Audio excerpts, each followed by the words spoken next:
Pourtant, tout allait si bien dans la relation Booba et Cyril Hanouna. On va accueillir nos deux invités du soir. Depuis des semaines et des semaines, on me dit il vient quand? Bien, il vient ce soir. Booba est avec nous et Iba est avec nous. Des invitations plutôt récurrentes avec une bonne ambiance.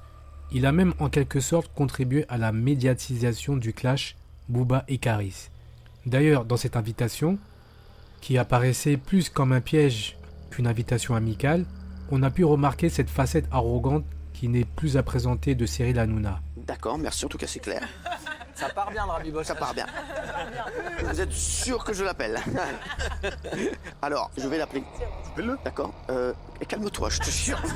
C'est entendu. Non, tu veux que j'appelle le Caris ou pas? Je l'appelle? Appelle-le, moi je rigole pas. Appelle-le. Je crois qu'il y a un truc que t'as pas compris. Ah, ouais. Booba, c'est ton pote. Ouais, c'est vrai. Et tu le sais ce qu'il pense au fond de lui puisque c'est ton pote. Donc c'est moi, je impossible. fais ma vie de mon côté, lui fait sa vie de son côté. Donc Mais c'est ce quand que je fais ma t'aimerais. vie de mon côté, il est pas content. C'est Booba qui est sur moi, c'est pas moi. Donc si tu veux l'appeler, appelle-le et je vais lui dire direct. Il y a personne qui flippe ici, appelle-le. Je l'appelle tout de suite. Aujourd'hui, la relation de Booba Hanouna n'est plus. Et nous découvrons un autre visage. Celle d'un homme intouchable, surtout quand celui-ci joue le mafieux 2.0 en menaçant indirectement Booba. Si tu veux m'attaquer, fais comme tout le monde. 3 petits points sur les réseaux sociaux. Et quand tu es en face avec moi, et quand tu sais que tu es dans la même ville que moi, ferme ta gueule, voilà. C'est vrai, j'habite à Paris, Paris c'est petit, alors il y a des gens qui sont loin parfois, qui font les malins. Quand vous venez un jour à Paris, on verra comment ça se passera, voilà les chéris. En espérant qu'il assumera ce qu'il dit en one-one. La relation se dégrade. Surtout avec la dénonciation du duc du 92 sur les arnaques de Magali Berda. Des arnaques basées sur la vente de faux produits et de l'arnaque au CPF. Qu'est-ce que tu peux nous dire ce soir? Je peux vous dire qu'on va soutenir ces influenceurs et merci d'avoir dénoncé leur arnaque et le combat contre... Que la guerre en Ukraine, c'est la guerre entre Booba et Magali Berda. Non, et c'est vrai, c'est ça qui est dramatique. Hein. Faites gaffe, hein. Il est sur vos côtes, il va pas vous lâcher.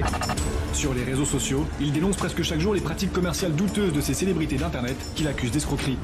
Appliqué comme ceci, et c'est trop bien, ça fait de trop jolis. Je m'appelle Abla, chef d'entreprise, et j'estime que j'ai été victime d'une injustice, même voire d'une arnaque, chez un coiffeur.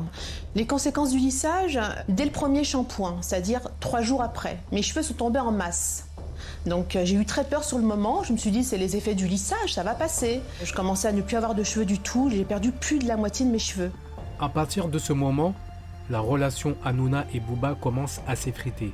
Mais pourquoi cette dégradation dans la relation? Aujourd'hui, tout le monde est au courant de la raison de la fin de la relation amicale entre le duc et Baba.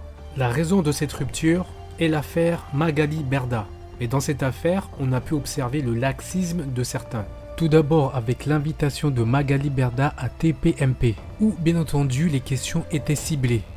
Pour TPMP, je peux le comprendre, étant donné que la boîte de production Shona Evans fait partie du même groupe que celui de Cyril Hanouna. Cependant, dans cette association, Cyril Hanouna était forcément au courant du bise de Magali Berda. Car qui pourrait investir sans savoir dans quoi il investit? Faisant partie de la même communauté, il est évident que le soutien est encore plus fort, ce qui sous-entend que des gens pensent pouvoir faire tout et n'importe quoi en France, sous leur statut d'intouchable et de privilégié. Lors de son invitation à BFM, Magali Berda a été invitée sur le sujet des cyberharcèlements. Dès le début de l'émission, Magali commence à prendre une posture de victime. Alors par la justice, non, parce que moi j'ai eu 23 arrestations, après bon, j'ai eu plus de 100 000 menaces et menaces de mort, mais... Il est vrai qu'elle reçoit de nombreux messages agressifs et pleins de haine. Néanmoins, elle omet de préciser que cette situation débuta avec la découverte de dropshipping dénoncé par Booba. Dropshipping aujourd'hui, ça représente que 5% de notre chiffre d'affaires, ce qui est pas grand-chose. Depuis 2 ans, presque 2 ans et demi, on fait un vrai tri là-dessus, on a fait un vrai tri. Et là, ça représente 5% parce qu'on a arrêté quasiment... Pour bien comprendre comment fonctionne le dropshipping, on va prendre un exemple et vous allez nous expliquer, c'est vous, en tant qu'influenceuse, qui avez fait la publicité pour une montre, c'était à Noël dernier. Alors, comme c'est bientôt Noël et que tout le monde est fan de ce genre de montre connectée qui coûte en général 200, 300, 400 euros, ça coûte une vraie fortune, je vous conseille de commander la Full Watch parce qu'on a réussi à obtenir une réduction incroyable. Je vous donne grâce à mon code promo Magali20, d'accord, 20% supplémentaire, ce qui fait que vous pouvez commander votre montre Full Watch à 39,99 €, qui est cadeau pour une montre connectée et surtout avec toutes les fonctionnalités qu'elle a, c'est juste énorme. Alors on a l'impression de faire une superbe affaire et on a vu que sur certains sites, on pouvait la trouver à 33 € ou même 13,50 €. C'est quoi l'intérêt? En fait, ce qu'il y a, c'est qu'aujourd'hui, on ne peut pas remettre en cause toute une économie. C'est-à-dire que vous allez trouver aussi votre paire de baskets à des prix. Vous pouvez la trouver aussi en Chine. Enfin, peut-être qu'elle va être... en fait, je ne peux pas, moi, réinventer l'économie française. Moi, tout ce que je sais, c'est que cette marque, c'est une marque qui livre les clients, qui est carré, avec qui j'ai pas de problème, les clients se plaignent pas. Il y a des gens qui n'ont pas les moyens d'acheter des montres connectées à 200 ou 300 €. Il n'y a pas un peu tromperie sur la marchandise quand on fait croire que ça vaut de 300 € alors qu'en fait, nulle part ça vaut ce prix-là? Ah si, il y a des marques, bien sûr. Pas celle-là, pas cette montre en l'occurrence. Mais il y a des montres connectées aujourd'hui qui, j'ai pas dit cette montre-là, vous la retrouvez. J'ai dit il y a des montres connectées aujourd'hui qui valent 200-300 €. En fait, en plus de ça, ce que je montre là, encore une fois, moi, je me cache pas. Moi, vous avez vu, j'ai mis le hashtag sponsorisé. Je me cache pas que c'est sponsorisé. Nous, on est une des seules agences justement, et c'est ce qu'on me reproche. Je suis un peu victime de ça, mais je le fais quand même. C'est que je suis en totale transparence dans ce que je fais. Transparence, mais parfois, là, vous faites croire que vous utilisez cette montre, alors qu'en fait, vous l'avez jamais portée. Mais qu'est-ce que vous en savez? Vous l'avez pas aujourd'hui, en tout cas. Oui, mais qu'est-ce que vous en savez que je la porte pas? Vous l'avez portée? Oui, je l'ai déjà portée, bien sûr. La montre connectée, je l'ai déjà portée. Bien sûr, j'ai une tendinite au bras. Dénoncée par Booba. Dans cette invitation, on a plus eu l'impression qu'elle était la victime, alors que c'est quand même cette personne qui est à la tête d'une grande escroquerie. Pendant cette interview, on a eu l'impression que BFM cherchait plus à faire passer Booba pour un harceleur, tout en occultant que c'est elle qui était à la tête d'une big escroquerie avec ses influenceurs. De plus, il y a un moment dans l'émission, on a l'impression qu'elle justifie cette escroquerie en expliquant qu'elle est une femme forte, célibataire et juive. La carte du féminisme et de la victimisation religieuse a été sortie, ce qui a aucun rapport. Il a même été jusqu'à remettre en cause aussi mon identité. Je suis juive.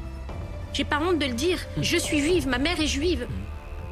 Pourquoi faire des tweets? À quoi ça sert? Quel est le rapport avec l'influence? Ce qui me surprend, c'est que la journaliste ne mentionne à aucun moment les antécédents de Magali Berda, celui d'avoir escroqué un homme de 96 ans. Les faits remontent à 2015. À l'époque, la quarantenaire vend des mutuelles sous l'enseigne Guy Assurance. Mais sa petite entreprise fait rapidement faillite. Elle se retrouve endettée et sans argent. C'est à ce moment qu'elle rencontre Jean Delaplanque, haut fonctionnaire, ancien préfet et commandeur de la Légion d'honneur, âgé de 96 ans. Son épouse est atteinte de la maladie d'Alzheimer et ses 2 fils vivent à l'étranger. La proie parfaite, Magali Berda lui parle de ses mutuelles avant de lui soutirer de l'argent.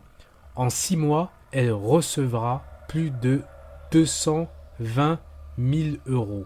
Maintenant, j'aimerais que ceux qui regardent ma vidéo se posent cette question. Comment se fait-il que des gens avec ce genre de pédigré se retrouvent toujours dans les hautes sphères, tandis que d'autres souffrent pour réclamer quelques miettes? Quel aurait été le châtiment d'une autre personne n'ayant pas la chance de faire partie de la communauté? Vous pensez vraiment que le traitement aurait été le même? Toute cette histoire me permet de rebondir sur la star des escrocs, car je ne savais pas qu'il fallait être un escroc pour être une star. Le crime paie. Marco Mouli, un grand ami de Cyril Hanouna, est souvent invité dans son émission TPMP.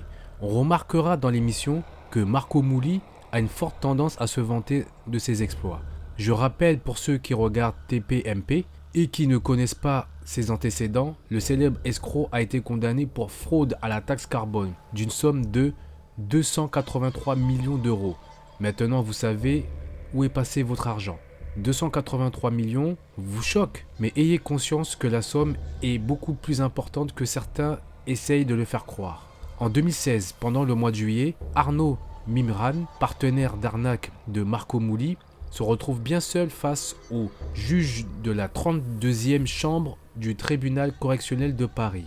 Pour cette affaire, une foule de journalistes était venue assister à cette chute. Je précise que cet homme de 44 ans est ami de Patrick Bruel et du top modèle Bar Refé Ali. Il a été accusé d'avoir participé au casse du siècle en compagnie de Mardoché Mouli, alias Marco Mouli. Une escroquerie à 1,6 milliard d'euros. Je répète, 1,6 milliard d'euros. Ça tombe bien puisque l'État est en déficit. Conclusion, on préfère se focaliser sur l'immigration, le voile ou encore sur l'épiderme de certains, alors qu'on a beau avoir un teint qui correspond plus à la société et faire semblant d'aimer la France, mais la diversion et le malheur permettent à d'autres de s'enrichir sur une France et son peuple.